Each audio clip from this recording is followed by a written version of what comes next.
Hoy hace 16 años que me siento sola en esta mesa, o bueno, así es como la gente lo vería, así es como yo lo entendí durante mucho tiempo, pero la verdad es que aún preparo 2 platos. No es algo que decida cada mañana, no me levanto pensando, hoy voy a cocinar para 2. Simplemente, mis manos lo saben, mis manos tienen su propia memoria.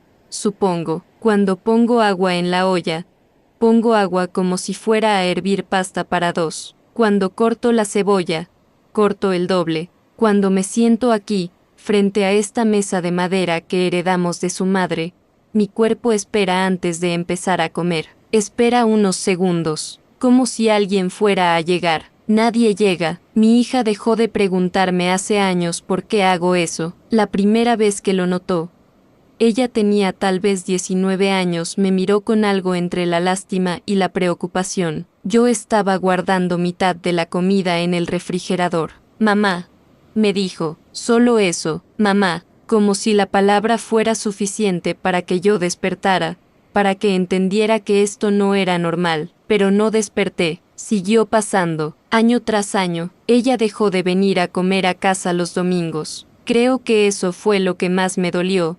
Aunque nunca se lo dije, no era culpa suya sentirse incómoda viéndome así, una mujer grande como yo, con el cabello gris, preparando cuidadosamente una porción de sopa que nadie iba a comer. Las vecinas lo saben, por supuesto, en una casa como esta, en un barrio como el nuestro, nadie se guarda nada. Doña Esperanza, la que vive al lado, me preguntó una vez sin poder contenerse más, ¿quién te ayuda a comer tanto? Yo solo sonreí. La edad, le dije, la edad nos hace más hambrientas, Esperanza, aunque no lo creas. Ella no me creyó, pero tampoco volvió a preguntar. Lo extraño es que, durante estos 16 años, nunca he sentido que estuviese cometiendo una locura, nunca me he sentido loca. Si acaso, he sentido lo opuesto, una especie de cordura tranquila, como si estuviese haciendo exactamente lo que se suponía que debía hacer,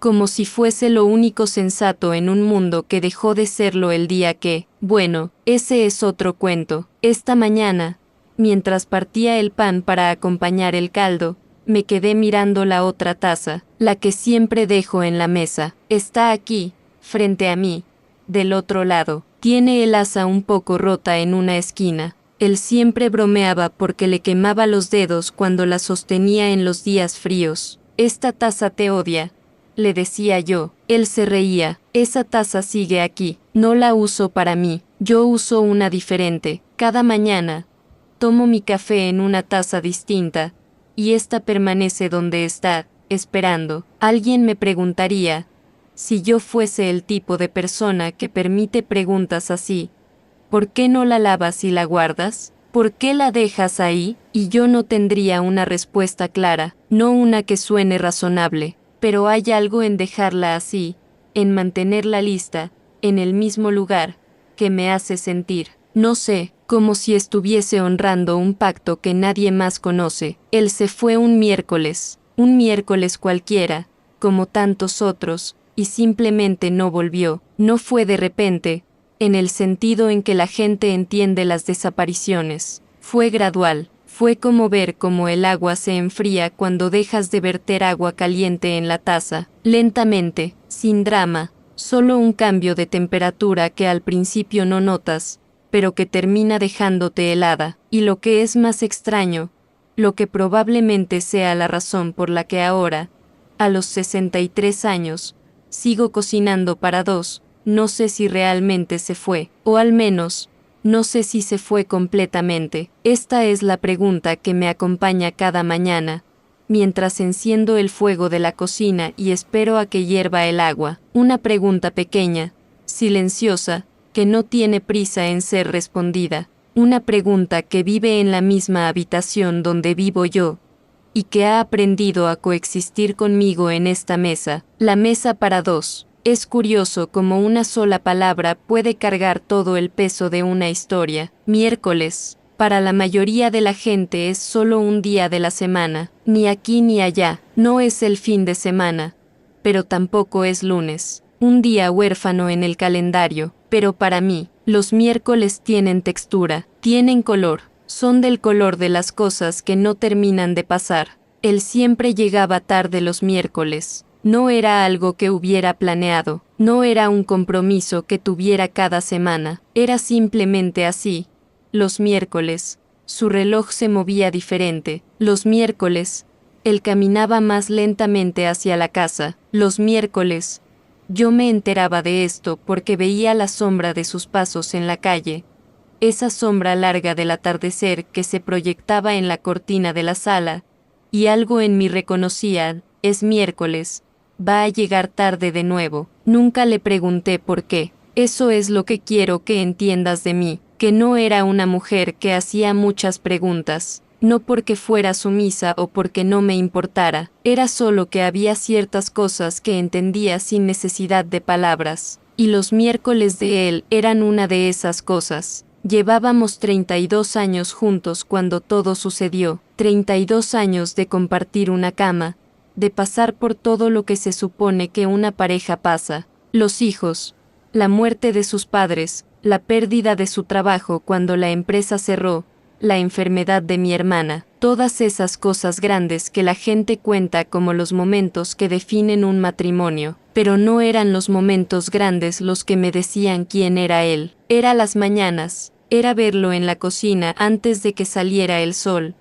cuando la casa estaba aún fría, y él se preparaba un café que yo sabía que no le gustaba pero que se bebía de todas formas, porque eso era lo que se hacía a esa hora, era verlo leer el periódico en la silla junto a la ventana, con esa expresión de concentración que nunca cambió en todos los años, como si el periódico tuviera un código secreto que él aún no había descifrado. Esos detalles pequeños, esos son los que te dicen si realmente vives con alguien o solo compartes un espacio. Yo vivía con él, o al menos, eso es lo que creía. El miércoles que todo cambió fue un miércoles como cualquier otro. Llovía, habían estado lloviendo los últimos 3 días, esa lluvia lenta de finales de otoño que no parece tener prisa. Yo estaba en la cocina. Siempre estaba en la cocina preparando el caldo. Tengo una receta que lleva casi toda la tarde. Es un caldo que mi abuela me enseñó. Antes de que ella se olvidara de todo, antes de que la enfermedad le comiera la memoria como el tiempo come la madera, estaba pelando las zanahorias cuando oí un ruido en la puerta, un ruido que no era el ruido de las llaves. Fue más como un sonido de alguien que toca la madera, pero no con los nudillos, como si alguien estuviera acariciando la puerta, muy suave, casi como si pidiera permiso para entrar en su propia casa. Levanté la cabeza, miré hacia el pasillo, las luces estaban apagadas, eran las 6:30 de la tarde, y aunque afuera aún no era completamente de noche, dentro de la casa el crepúsculo había hecho su trabajo. Dejé las zanahorias en la tabla, caminé hacia la puerta. Mientras lo hacía, noté algo extraño, mi corazón no aceleró, no sentí miedo. Fue como si algo en mí ya supiera lo que iba a encontrar, o lo que no iba a encontrar. Abrí la puerta, él estaba ahí, pero no estaba ahí, no sé cómo decirlo de otra manera. Estaba de pie en el umbral, completamente mojado. La lluvia le escurría por la cara, por la ropa. Tenía los ojos abiertos, pero algo en la forma en que miraba a través de mí, como si yo fuera una ventana y él estuviera buscando algo que estaba más allá. Hola, dije, solo eso. Él no respondió. Entró a la casa, goteaba agua en el piso de madera. Yo seguía ahí, en el umbral, con las manos aún mojadas del trabajo que estaba haciendo, observándolo. Se fue directo a la sala, se sentó en la silla junto a la ventana, la misma silla donde siempre se sentaba por las mañanas a leer el periódico. Cerré la puerta, volví a la cocina. Las zanahorias estaban esperando en la tabla, exactamente donde las había dejado. Continué pelando, mis manos sabían qué hacer. A veces pienso que las manos son más sabias que el corazón. Las manos continúan, el corazón es el que hace preguntas. Después de un tiempo,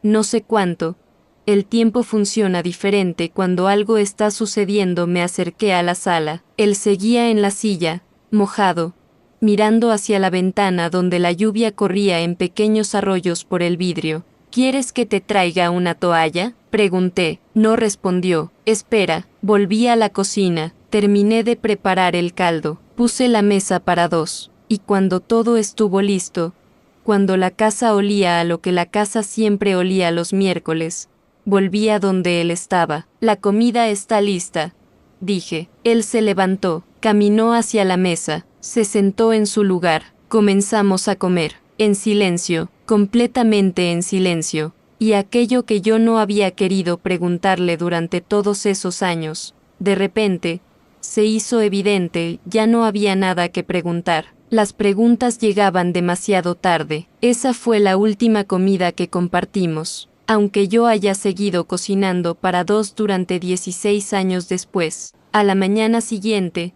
él seguía mojado. No es que estuviera igual de mojado que la noche anterior. No, eso hubiera sido más fácil de entender.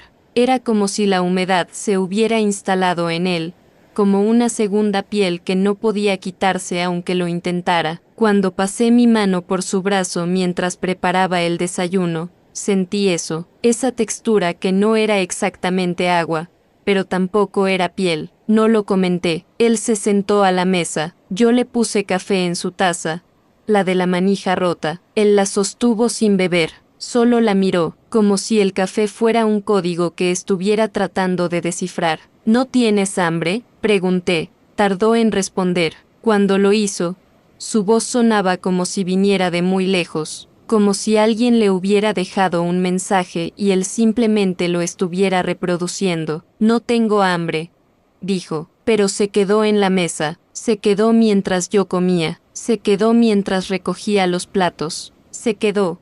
Y yo dejé de esperar a que hiciera algo diferente, simplemente dejé que estuviera ahí, en ese estado de estar sin estar que ya reconocía como suyo. Así pasaron los días, una semana, 10 días. No recuerdo exactamente cuando me di cuenta de que algo fundamental había cambiado, porque fue tan gradual, tan silencioso, que pude haber pasado por alto el momento exacto, como cuando la oscuridad llega en invierno. No hay un instante en que su y todo esté oscuro, simplemente, en algún momento, enciendes las luces y te das cuenta de que ya no hay luz natural. Él dejó de dormir en la cama. La primera noche, pensé que era porque estaba enfermo. Preparé té, dejé mi almohada a su disposición, bajé las luces, pero en la madrugada, cuando me desperté por los ruidos que hace la casa cuando está sola, supe que él no estaba en nuestra cama. No tuve que levantarme a verificar.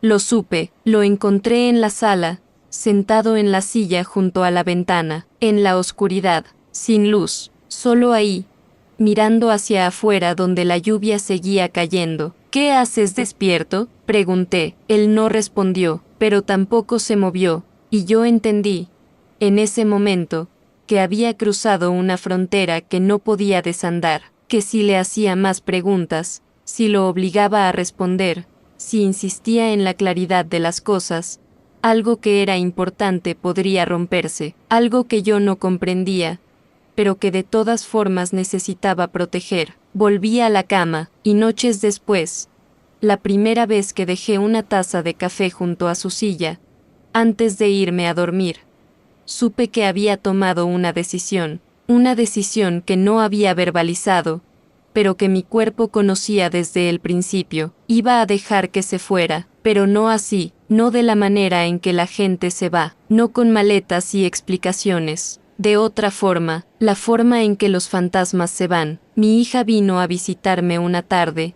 alrededor de 2 semanas después de que todo comenzara. Ella tenía sus propias llaves. Entró sin llamar, como solía hacerlo. Mamá, necesito hablar con... comenzó, y luego se detuvo. Había visto a su padre sentado en la sala, en la silla junto a la ventana. Él no se movió. Ella lo miró, esperando que la saludara, que dijera algo, que fuera su padre. Él está descansando, le dije desde la cocina. Ella vino hacia mí. ¿Está bien? Se ve raro. Está bien. Mentí. O quizás no fue una mentira. Quizás estaba más bien que nunca.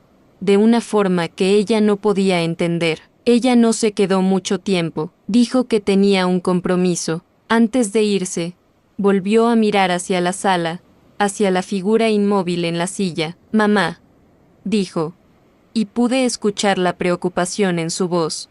«¿Debería estar con un médico?». Yo sonreí. «Los médicos no pueden ayudar con esto, mija». Eso fue lo único verdadero que dije ese día. Pasaron más días, o semanas. Para mí, el tiempo comenzó a comportarse de manera extraña, habitual y extraño al mismo tiempo. Yo me levantaba, hacía el café, preparaba la comida. Él estaba donde estaba. A veces lo encontraba en la sala, a veces, cuando salía de la habitación, ya no estaba donde lo había dejado, pero luego reaparecía, siempre en la misma silla, siempre mirando hacia la ventana. Una noche, me senté junto a él. No dije nada, solo me senté. Pasamos horas así, en silencio, viendo cómo la lluvia continuaba cayendo, como si el cielo se hubiera olvidado de detenerse. «¿A dónde vas cuando te vas?», pregunté finalmente. Él tardó tanto en responder que pensé que no iba a hacerlo.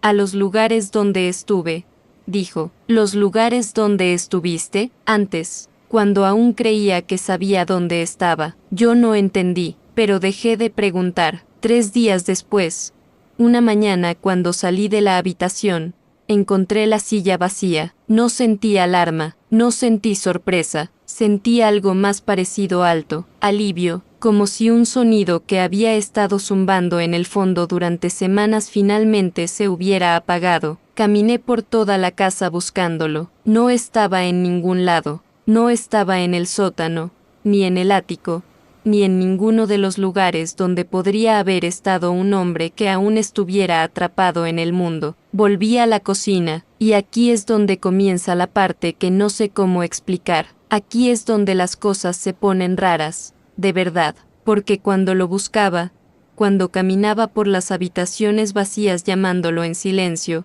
descubrí algo. No sabía cómo cocinar para una persona. Mis manos no lo sabían, mi cuerpo no lo sabía. Cada vez que intentaba preparar una porción, mis dedos se rebelaban, cortaba el doble, hervía demasiada agua. Era como si algo en mí rechazara la idea de que él no estuviera, así que dejé de intentarlo. Desde ese primer día, volví a cocinar para 2. Y aquí está lo importante, no fue un acto de negación, no fue tristeza expresada a través de zanahorias y caldo, fue algo más parecido a una comprensión, como si, al cocinar para 2, estuviera manteniéndolo en el único lugar donde aún podía estar, no en la silla, no en la habitación, sino aquí, en la mesa, en las porciones que preparaba con cuidado cada día. Mientras cocina para 2, él sigue aquí, y mientras lo hago, puedo seguir preguntándome una cosa.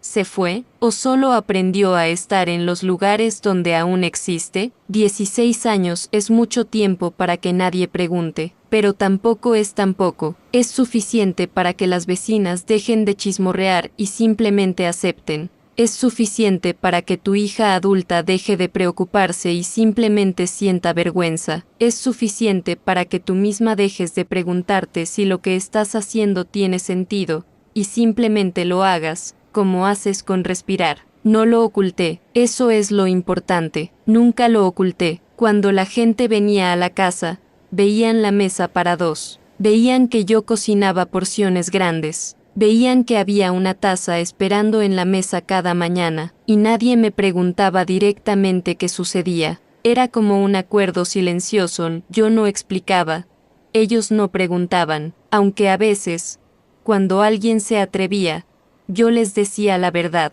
simplemente, la verdad de una manera que no sonaba como una verdad que necesitara ser explicada. Mi marido sigue aquí, decía, aquí, en esta mesa, aquí, en la comida. La mayoría pensaba que era una forma poética de hablar del duelo, que estaba hablando en metáforas, como hacen las mujeres cuando han perdido a alguien y necesitan convertir el dolor en algo hermoso. Pero yo no estaba siendo poética, estaba siendo literal. Mi hija tardó años en volver a visitarme con regularidad. Primero, Después de que él desapareció, pasó casi un año sin venir. Me llamaba por teléfono, pero las conversaciones eran cortas, como si tuviera miedo de que yo le pidiera que viniera y ella tuviera que enfrentar lo que sucedía en esta casa. Cuando finalmente volvió, trajo su propia familia, su esposo, sus hijos, gente, ruido, como si la casa necesitara ser desinfectada de su ausencia. Yo cociné para todos, pero noté que ella comía rápido,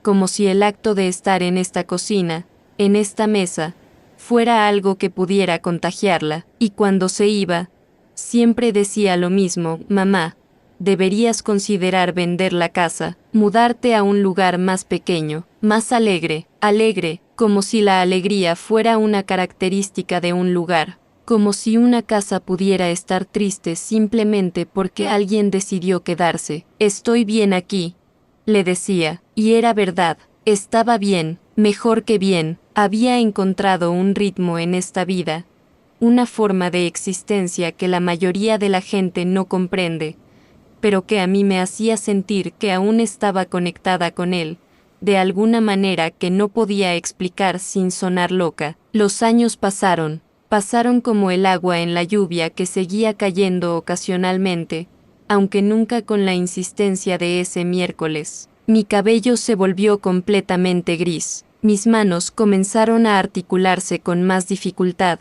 especialmente en las mañanas frías. Mi visión cambió, tuve que cambiar el tamaño de la letra en mis libros. Todo me dolía un poco más cada año, pero la rutina se mantenía. Cada mañana, me levantaba, encendía el fuego, preparaba el café, ponía la mesa para dos, y mientras esperaba a que el agua hirviera, permitía que mi mente vagara hacia un lugar que se parecía mucho a la paz. Hubo un momento, alrededor del año 9 o 10, en el que me encontré limpiando la habitación de arriba. No sé por qué decidí hacerlo. Supongo que cada tanto una necesita tocar las cosas, asegurarse de que aún existen. Encontré su ropa en el closet, camisetas que no había visto en años, sus zapatos, su cinturón, cosas ordinarias que de repente parecían extraordinarias porque llevaban tanto tiempo esperando. No las boté, no podría hacerlo, pero tampoco las usé, las dejé donde estaban, y de vez en cuando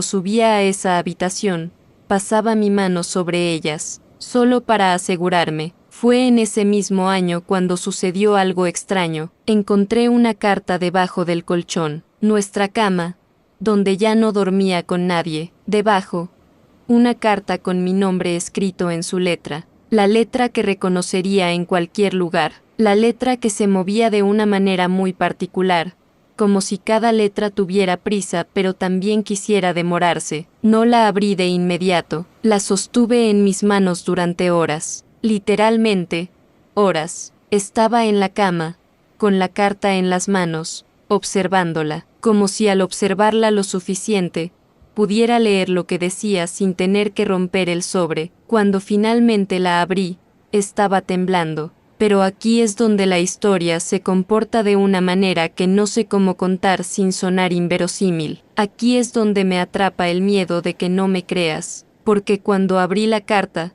lo único que había dentro era lo siguiente: sigo aquí. Una línea, solo eso, no había más. Releí esa línea durante mucho tiempo. Sigo aquí, como si fuera una respuesta a una pregunta que yo había hecho en silencio, como si él hubiera estado escuchando durante todo ese tiempo, como si la carta hubiera estado esperando el momento exacto en el que yo finalmente estuviera lista para leerla. Guardé la carta en el mismo lugar donde la encontré, y eso cambió algo en mí. No cambió lo que estaba haciendo, pero cambió mi percepción de ello. Dejó de sentirse como una costumbre, dejó de sentirse como una forma de negación, comenzó a sentirse como una conversación silenciosa que sucedía cada día, entre la tabla de cortar y el fuego, entre el agua hirviendo y el caldo que se espesaba lentamente. Mi hija me preguntó años después, cuando ya estaba ella misma envejeciendo,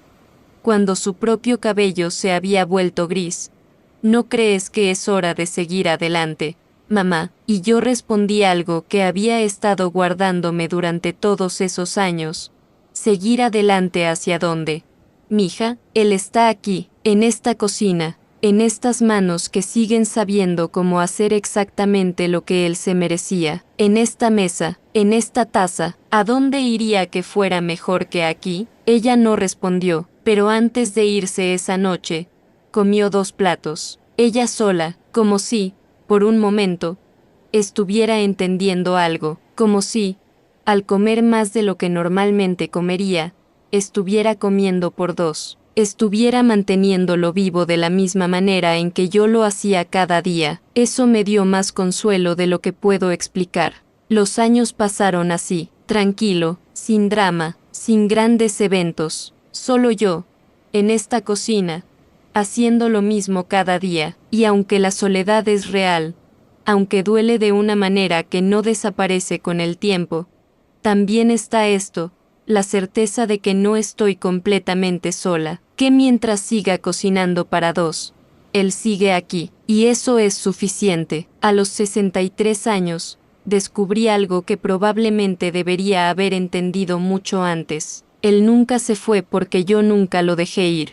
Pero eso no significa lo que la gente piensa que significa, no es sobre no querer soltar. No es sobre negación o tristeza que se ha convertido en obsesión, es algo más simple, más profundo, y también más extraño. Es sobre entender que algunas personas no se van, simplemente cambian de forma. Fue un día ordinario, un jueves, curiosamente, no un miércoles cuando vino el sacerdote, mi confesor, el mismo que había rezado en el funeral que nunca fue un funeral de verdad.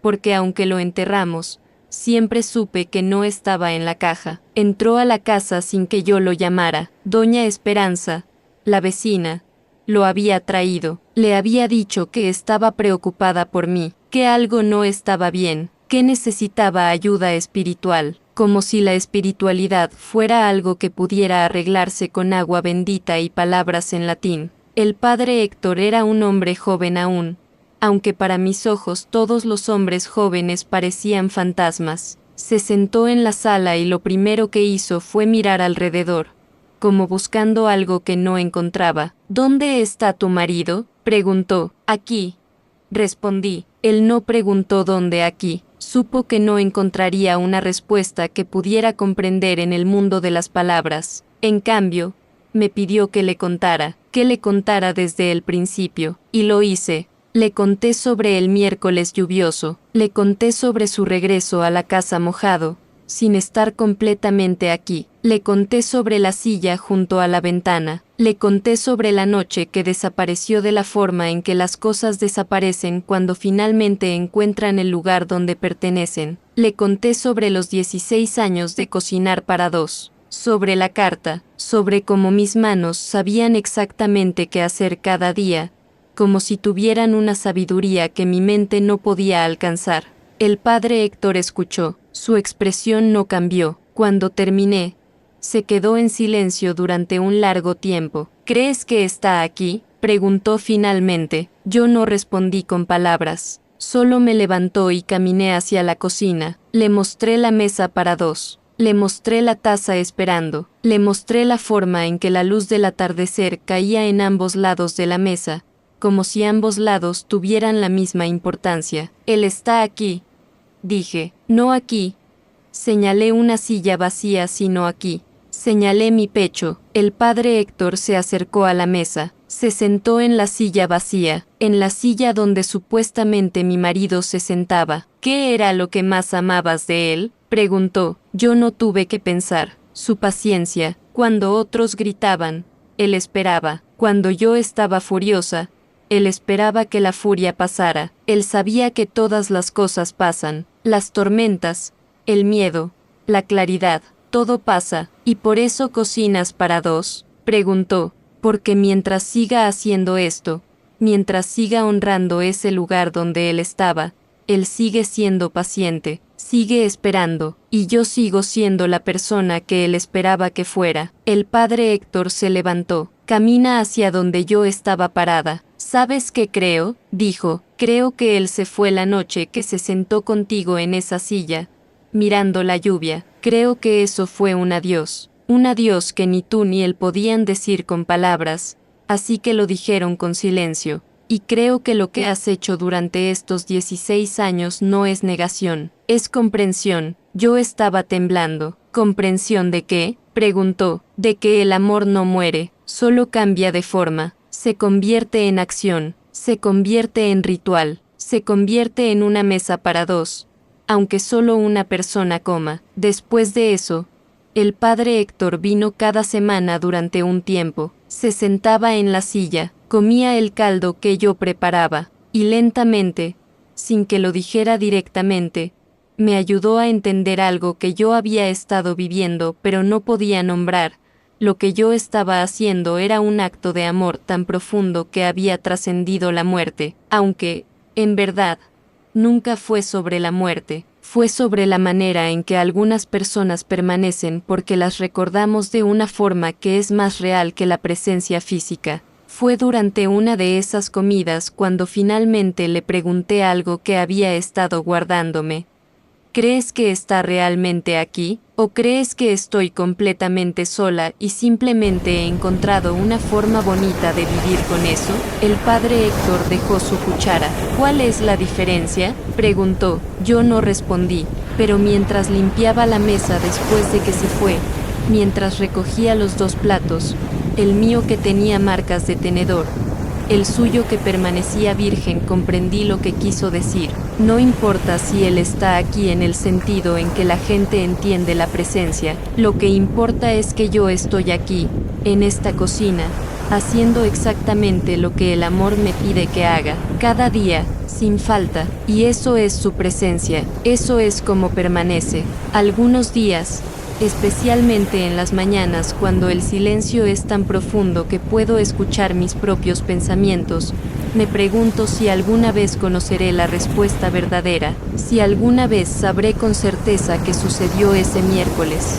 si fue un milagro, una maldición, un delirio o simplemente la manera en que el amor decide quedarse cuando todo lo demás se va. Y entonces enciendo el fuego, pongo el agua a hervir, corto las cebollas, y dejo que mis manos, esas manos que saben tanto más que mi mente, hagan lo que han hecho durante 16 años, lo que harán, probablemente, por el resto de mi vida, porque mientras siga cocinando para 2, mientras siga dejando la taza esperando, mientras siga creyendo que hay una presencia en la silla vacía, no estaré sola, y él, de cualquier forma que exista ahora, no estaré olvidado, y eso, finalmente, es suficiente, es más que suficiente, es todo. Ahora tengo 63 años y siento que tengo 100. No es por el tiempo vivido, es por el tiempo que he sostenido. Es diferente, sostener es más pesado que simplemente vivir.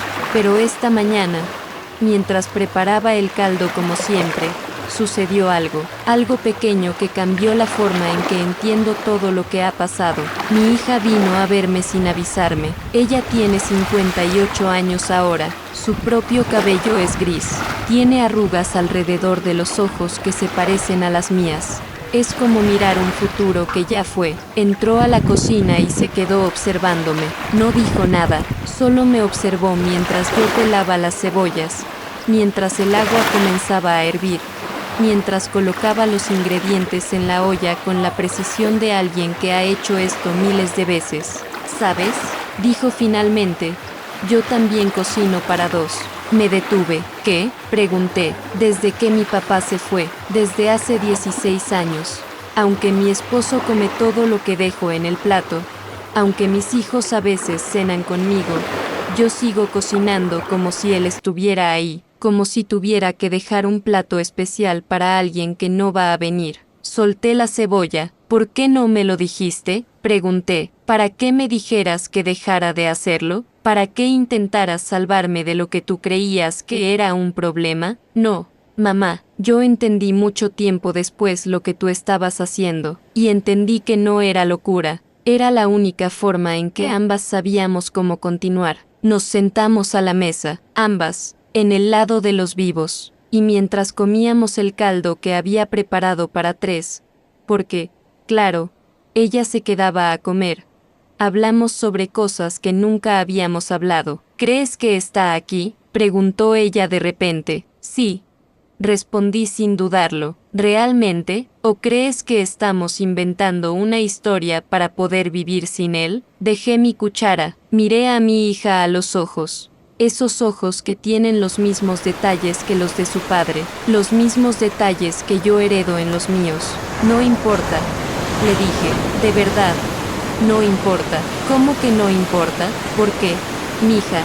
Cuando empecé a cocinar para 2, no lo hice para mantenerlo aquí, lo hice porque no sabía cómo estar sola en esta cocina, no sabía cómo hacer una comida que fuera solo para mí, cuando pasé 32 años aprendiendo a hacer comidas que fuera para los 2. Mis manos no lo sabían, mi corazón no lo sabía, mi hija escuchaba, y entonces, en lugar de luchar contra eso, en lugar de intentar obligarme a olvidar cómo había aprendido a vivir, simplemente, lo hice, cocina para 2, y algo en eso me permitió seguir siendo yo, la mujer que él amó, la mujer que sabía cómo hacer un caldo como lo hago yo, la mujer que entendía la paciencia, porque alguien me había enseñado qué era la paciencia. Ella comenzó a llorar, no de tristeza, de algo más complejo, de alivio, quizás, de reconocimiento. He estado sola todo este tiempo pensando que tú estabas sola, dijo. No estuve sola, respondí. Estuve con la memoria de él, estuve con la forma en que me enseñó a amar, estuve conmigo misma, en la mejor versión de mí, la versión que él trajo a la vida simplemente por amarme durante 32 años. Esa noche, mi hija se quedó, durmió en la habitación de arriba, donde todavía están sus cosas, la ropa que no he tocado, los zapatos que aún están esperando, y por la mañana, cuando bajó a la cocina, yo estaba cocinando. ¿Necesitas ayuda?, preguntó. Sí, dije, y por primera vez en 16 años, dejé que alguien más me ayudara a cocinar para 2. Fue extraño, sus manos se movían de manera diferente a las mías, cortaba las cebollas más gruesas, ponía más sal de la que yo pondría, pero mientras trabajábamos juntas, en el silencio cómodo que existe entre las personas que comparten una pérdida, entendí algo más. Que cocinar para 2 no había sido sobre él, había sido sobre mí, sobre mi necesidad de mantener la forma que había adoptado en la vida, sobre mi incapacidad de aceptar que yo podía seguir siendo esa misma mujer,